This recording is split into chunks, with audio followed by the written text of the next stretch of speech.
ಮುಂಜುಗೆ ಈ ಮಧ್ವಾಚಾರ್ಯರು ಕೊಟ್ಟಿರೋದು ಆ ಹೊಳವನ್ನ ಮುಂದುವರ್ಸ್ಕೊಂಡು ಹೋಗ್ತಾ ಇದ್ರು ಗುರುಗಳು. ಆ ಗುರುಗಳು ಕೊಟ್ಟು ಇದನ್ನ ಹೊಳವುಗಳನ್ನ ಇನ್ನೂ ಹೊಸದಾಗಿ ನಮಗೆ ತುಂಬಾ ಬಹಳ ಎದುರಾಗಿ ಹೇಳೋದು ಮನಮುಟ್ಟ ಹಾಗೆ ಅನುಸಂಧಾನಕ್ಕೆ ತರೋ ಹಾಗೆ ಹೇಳ್ತಾ ಇದ್ದಾರೆ ವಿಜಯಸಿಂಹಾಚಾರ್ಯರು. ಧನ್ಯವಾದಗಳು. ಮತ್ತು ಈ ನಮ್ಮ ವ್ಯಾಸಪ್ರಜ್ಞಾ ಪ್ರತಿಷ್ಠಾನದ ಲೋಗೋ ಏನಿದೆ, ಈ ಲೋಗೋ ಡಿಸೈನು ಎಲ್ಲ ತುಂಬ ಕಷ್ಟಪಟ್ಟು ಏನೇನೋ ಎಲ್ಲ ಸರ್ಕಸ್ ಹೊಡೆದಿದ್ದೀವಿ, ಸೈಕಲ್ ಹೊಡೆದಿದ್ದೀವಿ, ಎಲ್ಲ ಮಾಡಿದ್ದೀವಿ. ಕೊನೆಗೆ ರಘುಪತಿ ಭಟ್ರು ಚೆನ್ನಾಗಿ ತುಂಬ ಚೆನ್ನಾಗಿ ಇದು ಮಾಡಿಕೊಟ್ಟಿದ್ದಾರೆ. ಹಾಗೆ ಇನ್ನೊಂದು ವಿಷಯ ಅಂತಂದ್ರೆ ಈ ಮಧ್ಯದ ಫೋಟೋ ಒಂದು ಇದು ದಿಲೀಪ್ ಅವ್ರು ಯಾವ ಇದು ರಚನೆ ಅವ್ರದ್ದು ತುಂಬಾ ಎಲ್ಲೋ ಇದಾಗಿದ್ದು ನಮ್ಮ ಮಂಜು ಹುಡುಕಿ ಅದನ್ನ ಅವ್ರಿಗೂ ಗೊತ್ತಿಲ್ಲ. ಹಾಗೆ ನಮಗೂ ಇಲ್ಲಿ ಬಂದಾಗ ಗೊತ್ತಾಯ್ತು ದಿಲೀಪ್ ಅವ್ರದ್ದು. ತುಂಬಾ ಚೆನ್ನಾಗಿದೆ. ಲೋಗೋ ವಿಷಯವಾಗಿ ಲೋಗೋದ ಉದ್ದೇಶ, ಅದ್ರ ಜೊತೆ ನಮ್ಮ ಈ ಪ್ರತಿಷ್ಠಾನದ ಉದ್ದೇಶಗಳು, ವಿಷನ್ ಹೇಗೆ ಅದರಲ್ಲೇ ನಾವು ಅಳವಡಿಸಕ್ಕೆ ಸಾಧ್ಯ ಆಯಿತು ಇದೆಲ್ಲ ಅಂತ ಹರೀಶ್ ಅವರು ನಮಗೆ ಫೋಟೋ ಎಕ್ಸ್ಪ್ಲೈನ್ ಮಾಡಿ. ಫೋಟೋ ವೇದವ್ಯಾಸರು ಆಚಾರ್ಯರು, ಅದು ನಾರಾಯಣ ಪಂಡಿತರು ಗುರುಗಳು, ಬನ್ನಂಜಿ ಗೋವಿಂದಾಚಾರ್ಯರು. ಹೀಗೆ ನಾವು ಯಾರಾದ್ರೂ ತಿರುಗಿಸ್ಕೊಂಡು ಪಂಡಿತರು ಅನ್ಕೋಬಹುದು ಅನ್ಕೊಂಡ್ವಿ, ನಾರಾಯಣ ಪಂಡಿತರು ಅನ್ಕೊಂಡ್ವಿ, ಬಟ್ ಅವರು ಕರ್ತೃಗಳು ಹೇಳ್ಬೇಕು ಅವ್ರದ್ದು ಅದ ಸರಿ. ನಾರಾಯಣ ಪಂಡಿತರು ಅಂತಾರೆ. ಹರೀಶ್ ಅವರು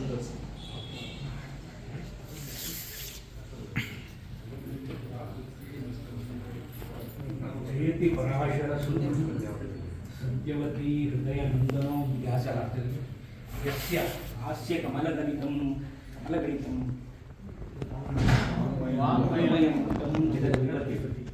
ಭುಜಗ ಭೋಗಾವಮುದ್ಯಮ್ಯ ಹೃದಯಂ ನಿಜಭುಜಂ ದಕ್ಷಿಣಂ ಲಕ್ಷಣಾಢ್ಯಂ ಲಲಿತ ಮುದ್ರಿಕ್ತ ವಿಜ್ಞಾನ ಮುದ್ರಂ ಭಜ ಭಜ ಅನಂತಮಿತ್ಯಾಲಪಂತಂ ಪ್ರಣತಮಾನಂ ಪ್ರಾಣಿನಾಂ ಪ್ರಾಣಭೂತಂ ಪ್ರಣತಿಭಿ ಪ್ರೀಣಯೇ ಪೂರ್ಣಭೂತಂ ಭವದವೋಷ್ಣೇನ ತಾತಪ್ಯಮಾನಾನ್ ಭುವಿ ಪರಂ ನಾಥಮತ್ಪ್ರೇಕ್ಷಮಾಣಾನ್ ಭುವನಂ ಅನ್ಯೇನ ಚ ಅನ್ಯೇನ ದೋಷ್ಣ ಭವತು ಭೀರ್ಮಾ ಇತಿ ನ ಸಾಂತ್ವಯಂತಂ ಪ್ರಣತವಾನ್ ಪ್ರಾಣಿನಾಂ ಪ್ರಾಣಭೂತಂ ಪ್ರಣತಿಭಿ ಪ್ರೀಣಯೇ ಪೂರ್ಣಭೂತಂ.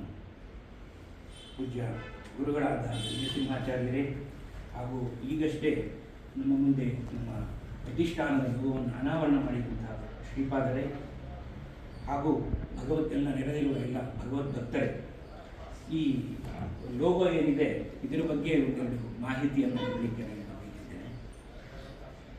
ವ್ಯಾಸೋಚ್ಚಿಷ್ಟಂ ಜಗತ್ಸರ್ವಂ. ಮನುಷ್ಯರಾಗಿ ಹುಟ್ಟಿದ ಮೇಲೆ ತಿಳಿಯಲೇಬೇಕಾದ ಸಂಗತಿಗಳು ಅನೇಕ ಬಗೆ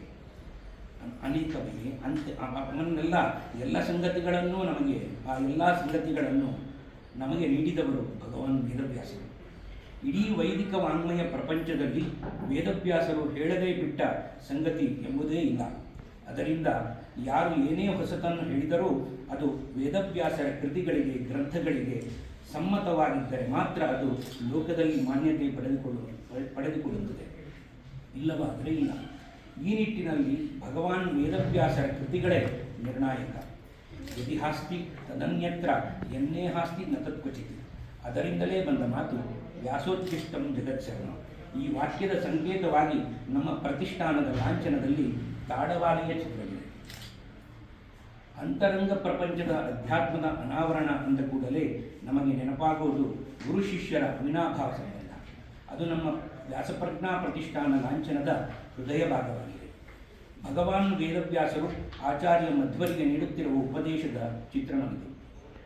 ಉಪನಿಷತ್ತುಗಳೆಂಬ ಗೋವುಗಳಿಂದ ಗೋವಳನೆಂಬ ಕೃಷ್ಣ ಕರೆದ ಅಮೃತದಂಥ ಹಾಲನ್ನು ಅರ್ಜುನನೆಂಬ ಕರು ಕುಡಿಯುತ್ತಲ್ಲವೇ, ಹಾಗೆ ಎಲ್ಲ ಸಜ್ಜನರೂ ಆಚಾರ್ಯ ಮಧ್ವರಿದ್ದ ತತ್ವಜ್ಞಾನದ ಪಾಲುದಾರರು.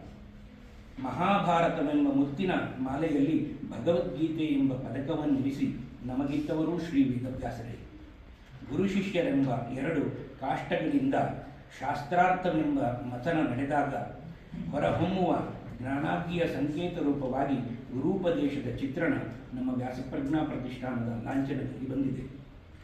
ನಮ್ಮ ಪ್ರತಿಷ್ಠಾನದ ಹೃದಯ ಭಾಗವೇ ನಮಗೆಲ್ಲ ಜ್ಞಾನೋಪದೇಶ ನೀಡುತ್ತಾ ಬಂದಿರುವ ಶ್ರೀ ವಿಜಯಸಿಂಹಾಚಾರ್ಯರು. ಸದಾಕಾಲ ವ್ಯಾಸಪ್ರಜ್ಞೆಯಲ್ಲೇ ಮಿಂದೇಳುವವರು. ಪೂರ್ಣಜ್ಞಾನಾಯ ವಿದ್ಮಹೇ ಪೂರ್ಣಾನಂದಾಯ ಧೀಮಹಿ ತನ್ನೋ ವ್ಯಾಸ ಪ್ರಚೋದಯಾತ್ ಎಂಬುದು ಅವರು ಸದಾಕಾಲ ಜಪಿಸುವ ಗಾಯತ್ರಿ ಮಂತ್ರ. ನಮಗೆಲ್ಲ ಮೊಬೈಲ್ ಕರೆ ಬಂತೆಂದರೆ ಅದು ಬರೀ ಲೌಕಿಕ ವ್ಯವಹಾರದ ಮಾತುಕತೆಯ ಕರೆಯಷ್ಟೇ. ಆದರೆ ವಿಜಯಸಿಂಹಾಚಾರ್ಯರ ಪ್ರತಿ ಮೊಬೈಲ್ ಕರೆಗಳು ಒಂದೊಂದು ಗ್ರಂಥದ ಪಾಠಕ್ಕೆ ಮುನ್ನುಡಿಯಾಗಿರುತ್ತವೆ. ಅವರು ಎಲ್ಲೇ ಇರಲಿ, ಪ್ರಯಾಣದಲ್ಲಿರಲಿ, ಮೊಬೈಲ್ ಕರೆ ಬಂದ ಕೂಡಲೇ ಅಲ್ಲೇ ಪಾಠ ಶುರು. ಆಧುನಿಕ ತಂತ್ರಜ್ಞಾನವನ್ನು ಬಳಸಿಕೊಂಡು ಭಗವದ್ಭಕ್ತರು ಅವರವರ ಮನೆಯಲ್ಲೇ ಕುಳಿತು ಕೇಳುವಂತೆ ತಾವಿದ್ದಲ್ಲಿಂದಲೇ ಪ್ರತಿನಿತ್ಯ ಸಂಜೆ 7ಕ್ಕೆ ಪ್ರವಚನಗಳನ್ನು ನೀಡುತ್ತಾ ಬಂದಿರುವ ಶ್ರೀ ವಿಜಯಸಿಂಹಾಚಾರ್ಯರ ದೈನಂದಿನ ಬದುಕಿನ ಚಿತ್ರಣವಿದೆ. ಭಗವದ್ಗೀತೆಯ 5ನೇ ಅಧ್ಯಾಯದಲ್ಲಿ ಕರ್ಮಸನ್ಯಾಸ ಮತ್ತು ಕರ್ಮಯೋಗ ಎರಡನ್ನೂ ಬೆರೆಸಿ ಹೇಗೆ ಕರ್ಮಾನುಷ್ಠಾನ ಮಾಡಬೇಕು ಎಂಬುದನ್ನು ತುಂಬ ರೋಚಕವಾಗಿ ಕೃಷ್ಣ ಹೇಳಿದ್ದಾನೆ. ಅದರ ಒಂದು ಸ್ಪರ್ಶವನ್ನು ನಾವು ವಿಜಯಸಿಂಹಾಚಾರ್ಯರ ನಡೆಯಲ್ಲಿ ಕಾಣಬಹುದಾಗಿದೆ. ಇದು ನಮ್ಮ ಭಾಗ್ಯ. ವ್ಯಾಸಪ್ರಜ್ಞಾ ಪ್ರತಿಷ್ಠಾನದ ಮೂಲಕ ಅವರ ಪಾಠ ಪ್ರವಚನಗಳಂತೆಯೇ ಅವರ ಹಲವಾರು ಕೃತಿಗಳು ಒಂದೊಂದಾಗಿ ಅಕ್ಷರಕ್ಕಿಳಿಯಬೇಕು, ಮುದ್ರಣಗೊಳ್ಳಬೇಕು, ಅವರು ಹೇಳಿದ್ದನ್ನು ಕೇಳುವುದಷ್ಟೇ ಅಲ್ಲ, ಓದುವ ಅವಕಾಶವೂ ನಮಗೆ ಸಿಗಬೇಕು ಎಂಬ ಸದುದ್ದೇಶದಿಂದ ನಮ್ಮ ವ್ಯಾಸಪ್ರಜ್ಞಾ ಪ್ರತಿಷ್ಠಾನ ಕಾರ್ಯೋನ್ಮುಖವಾಗಿದೆ. ಇನ್ನು ನಮ್ಮ ಲಾಂಛನದಲ್ಲಿ ಒಂದು ವೃಕ್ಷದ ಚಿತ್ರಣವಿದೆ. ಅದು ಬದರಿ ವೃಕ್ಷ. ಬದರಿಯಲ್ಲಿ ಆಚಾರ್ಯ ಮಧ್ವರು ವೇದವ್ಯಾಸರನ್ನು ಭೇಟಿಯಾಗಿದ್ದರ ದ್ಯೋತಕವಾಗಿ ಬಂದಿರುವ ಆ ವೃಕ್ಷಕ್ಕೆ 4 ಕೊಂಬೆಗಳಿವೆ. ಅವು 4 ವೇದಗಳ ಹಾಗೂ 4 ಪುರುಷಾರ್ಥಗಳ ಸಂಕೇತವೂ ಹೌದು. ಅಲ್ಲಿರುವ ವೃಕ್ಷದ 18 ಎಲೆಗಳು ಭಗವಾನ್ ವೇದವ್ಯಾಸರು ರಚಿಸಿದ 18 ಪುರಾಣಗಳ ಸಂಕೇತವಾಗಿದೆ. ಊರ್ಧ್ವಮೂಲಂ ಅವಾಕ್ಷಾಕಃ ಯೇಷೋಶ್ವತ್ಥಃ ಸನಾತನಃ ಅನ್ನತ್ತೆ ಭಾಗವತ. ಊರ್ಧ್ವಮೂಲ ಮದಶಾಖಂ ಅಶ್ವತ್ಥಂ ಪ್ರಾಹುರವ್ಯಂ ಅನ್ನತ್ತೆ ಕೃಷ್ಣನ ಗೀತೆ. ಹೀಗೆ ಜಗತ್ತನ್ನು ಮರಕ್ಕೆ ಹೋಲಿಸಿ ಮಾಡಿರುವ ಅನೇಕ ದೃಷ್ಟಾಂತಗಳನ್ನು ನಾವು ನಮ್ಮ ಪುರಾಣೇತಿಹಾಸಗಳಲ್ಲಿ ಕೂಡ ಕಾಣಬಹುದಾಗಿದೆ. ಕವಿ ಕಾಳಿದಾಸ ಹೇಳಿದಂತೆ, ಶರೀರ ಮಾರ್ಗಂ ಖಲು ಧರ್ಮ ಸಾಧನ. ಜೀವಿಗಳ ಸಾಧನೆಗೆ ಬೇಕೇ ಬೇಕು ಪಾಂಚಭೌತಿಕ ಶರೀರ. ಜೀವ, ಜಡ, ಜಗದೀಶ ಈ ತ್ರಿಪುಟಿಯ ಸಮೀಕರಣದಿಂದಲೇ ಎಲ್ಲ ಜೀವಿಗಳ ಬದುಕು ಸಾಗಿದೆ. ಪೂಜ್ಯ ಬನ್ನಂಜಿಯವರು ಹೇಳ್ತಾ ಇದ್ರು, ನಾವ್ಯಾರೂ ಅಮರರಲ್ಲ, ಅದರಿಂದ ನಾವು ಕೂಡ ಮರದೇ ಅಂತ. ಅದರಂತೆ ಹಾಗೆ ಮರ ಬ್ರಹ್ಮಾಂಡದ ಸಂಕೇತವೂ ಹೌದು, ಪಿಂಡಾಂಡದ ಸಂಕೇತವೂ ಹೌದು. ಅದನ್ನು ಭಾಗವತದ 10ನೇ ಸ್ಕಂದದಲ್ಲಿ ಬಂದ ಚತುರ್ಮುಖ ಬ್ರಹ್ಮನ ಮಾತು ಹೀಗೆ ನಿರೂಪಿಸಿದೆ.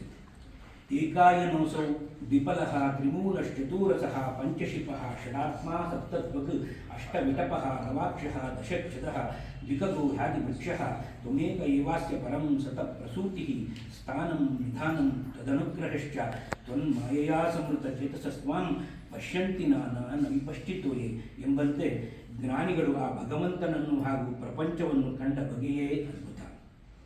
ಹೀಗೆ ನಮ್ಮ ವ್ಯಾಸಪ್ರಜ್ಞಾ ಪ್ರತಿಷ್ಠಾನದ ಲಾಂಛನದಲ್ಲಿ ಬಂದ ಬದರಿ ವೃಕ್ಷ ಹುಣ್ಣಿಮೆಯ ಚಂದ್ರನಂತೆ ಜ್ಞಾನವೆಂಬ ತಂಪಾದ ಬೆಳದಿಂಗಳನ್ನು ಎಲ್ಲೆಡೆ ಪಸರಿಸುವುದರ ಸಂಕೇತವೂ ಆಗಿದೆ. ಇನ್ನು ಲಾಂಛನದ ಪೌಳಿಯಲ್ಲಿ ತುಳುಲಿಪಿಯಲ್ಲಿ ಬಂದ ನಾಮ ಓಂ ನಮೋ ನಾರಾಯಣಾಯ ಅಷ್ಟಾಕ್ಷರ ಮಂತ್ರ. ನರ ಸಮುದಾಯದ ಹೃದಯದಲ್ಲಿ ಅಂತರ್ಯಾಮಿಯಾಗಿ ನೆಲೆಸಿದವನು ನಾರಾಯಣ. ಅಷ್ಟೇ ಅಲ್ಲ, ಅಂತರ್ಬಹಿಷ್ಠ ತತ್ಸರ್ವಂ ವ್ಯಾಪ್ಯ ನಾರಾಯಣ ಸ್ಥಿತಃ ಎಂಬುದರ ಸಂಕೇತವೂ ಇದಾಗಿದೆ. ಅಂಥ ನಾರಾಯಣನನ್ನು ನಾಸ್ತಿ ನಾರಾಯಣ ಸಮೋ ದೇವಃ ಎಂದು ಘೋಷಿಸಿ ಪ್ರತಿಪಾದಿಸಿದವರು ಆಚಾರ್ಯ ಮಧ್ವರು. ಪರಶುರಾಮರ ಪುಣ್ಯಭೂಮಿ ತುಳುನಾಡಿನಿಂದ ಬಂದ ತತ್ವವಾದ ಪ್ರತಿಪಾದಕರಾದ ಆಚಾರ್ಯ ಮಧ್ವರ ನೆನಪಿಗಾಗಿ ಇಲ್ಲಿ ಓಂ ನಮೋ ನಾರಾಯಣಾಯ ಎಂಬ ಅಷ್ಟಾಕ್ಷರ ಮಂತ್ರವನ್ನು ತುಳುಲಿಪಿಯಲ್ಲಿ ಮುದ್ರಿಸಲಾಗಿದೆ. ಇದು ಪೂಜ್ಯ ಬನ್ನಂಜೆ ಗೋವಿಂದಾಚಾರ್ಯರ ಹಸ್ತಾಕ್ಷರದಲ್ಲಿ ಮೂಡಿಬಂದ ತುಳುಲಿಪಿ ಎಂಬುದು ಮತ್ತೊಂದು ವಿಶೇಷತೆ. ಇವಿಷ್ಟು ಸಂಕ್ಷಿಪ್ತವಾಗಿ ವ್ಯಾಸಪ್ರಜ್ಞಾ ಪ್ರತಿಷ್ಠಾನದ ರೂಪುರೇಷೆಗಳು. ಭಗವಂತನ ಅನುಗ್ರಹ, ಸ್ವಾಮಿಗಳ ಆಶೀರ್ವಾದ, ಗುರು ಹಿರಿಯರ ಹಾಗೂ ಭಗವದ್ಭಕ್ತರ ಕೃಪಾಕಟಾಕ್ಷದಿಂದ ನಮ್ಮ ಸಂಸ್ಥೆ ಉತ್ತರೋತ್ತರ ಬೆಳವಣಿಗೆಯನ್ನು ಕಾಣುತ್ತಾ ಶ್ರೀ ವಿಜಯಸಿಂಹಾಚಾರ್ಯರ ಅಪೂರ್ವ ಕೃತಿಗಳನ್ನು ಒಂದೊಂದಾಗಿ ಹೊರತರುವ ಕಾರ್ಯದಲ್ಲಿ ನಾವು ಪ್ರವೃತ್ತರಾಗುತ್ತೇವೆ. ಈ ನಿಟ್ಟಿನಲ್ಲಿ ತಮ್ಮೆಲ್ಲರ ಸಹಕಾರ, ಸಹಯೋಗ, ಮಾರ್ಗದರ್ಶನ ಅತ್ಯವಶ್ಯಕ. ಎಲ್ಲ ಭಗವದ್ಭಕ್ತರೂ ನಮ್ಮೊಟ್ಟಿಗೆ ಕೈಜೋಡಿಸಿದಾಗ ಹಾದಿ ಸುಗಮ. ನಮ್ಮ ಸಂಸ್ಥೆಯ ಲಾಂಛನವನ್ನು ಸುಂದರವಾಗಿ ಚಿತ್ರಿಸಿಕೊಟ್ಟ ಶ್ರೀಯುತ ಗಂಜೀಫಾ ರಘುಪತಿ ಭಟ್ ಅವರಿಗೆ ಹಾಗೂ ಡಿಜಿಟಲೀಕರಣ ಮಾಡಿಕೊಟ್ಟ ಶ್ರೀಯುತ ಅಭಿರಾಮ ತಂತ್ರಿಯವರಿಗೂ ಕೂಡ ಈ ಶುಭ ಸಂದರ್ಭದಲ್ಲಿ ಕೃತಜ್ಞತೆಗಳನ್ನು ಸಲ್ಲಿಸುತ್ತೇವೆ. ವ್ಯಾಸಪ್ರಜ್ಞಾ ಪ್ರತಿಷ್ಠಾನವನ್ನು ಹುಟ್ಟುಹಾಕುವಲ್ಲಿ ಶ್ರಮವಹಿಸಿ ಕೆಲಸ ಮಾಡಿದ ಎಲ್ಲ ಪದಾಧಿಕಾರಿ ಮಿತ್ರರಿಗೂ ವಂದನೆಗಳನ್ನು ಸಲ್ಲಿಸುತ್ತಾ ನನ್ನ ಎರಡು ಮಾತುಗಳನ್ನು ಮುಗಿಸುತ್ತಿದ್ದೇನೆ.